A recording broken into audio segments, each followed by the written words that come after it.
మనకి సుశ్రుతుడు, చరకుడు, ఆదివైద్యుడు, ఆయుర్వేదంలో ఆదివైద్యుడుగా చెప్తూ ఉంటాం.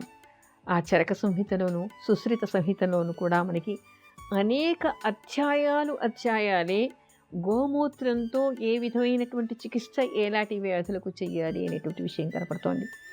వాగ్భటంలో కనపడుతోంది, సుశ్రుతంలో కనపడుతోంది, చరకంలో కనపడుతోంది, మాధవ నిదానంలో కనపడుతోంది. అంటే ఆయుర్వేద గ్రంథాల పేరు చెప్తున్నాను అనుకోకండి, వీటన్నిటిలో కూడా ఉంది. అలాంటి గ్రంథాలు చదివిన వాళ్ళ దగ్గరికి వెళ్ళి నాటు ఆవు నుంచి వచ్చినటువంటిది, సంకర జాతి కానటువంటిది, సరైనటువంటి ఆహారం తింటూ ఉన్నటువంటిది, రోగగ్రస్తం కానటువంటి ఆవు మూత్రాన్ని వాడటం వలన అనేక రోగాలు పోతాయి. ఆ గోమూత్రాన్ని ఈ మధ్యన పేపర్లో చదివాను నేను. ఈ రోజుల్లో మనం దోమలు రాకుండా అని చెప్పేసి అనేక మందుల్ని మనం కొట్టుకుంటూ ఉంటాం. ఇంట్లో కూడా మనం స్ప్రే చేస్తూ ఉంటాం.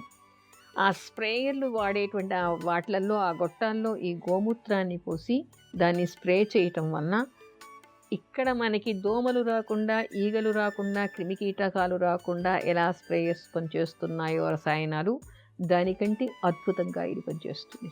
అలాంటివి కొన్ని చోట్ల వాడుతూ ఉన్నారట. పంటల మీద కూడా ఇలాంటి స్ప్రేని, అంటే అనేక స్ప్రేయర్స్ రసాయనాలు కొడుతూ ఉన్నారు. ఈ గోమూత్రాన్ని స్ప్రే చేయటం వలన కూడా పంటలకి కూడా క్రిమికీటకాలు రాకుండా పంటని రక్షించేటువంటి అవకాశం ఏర్పడుతుందిట.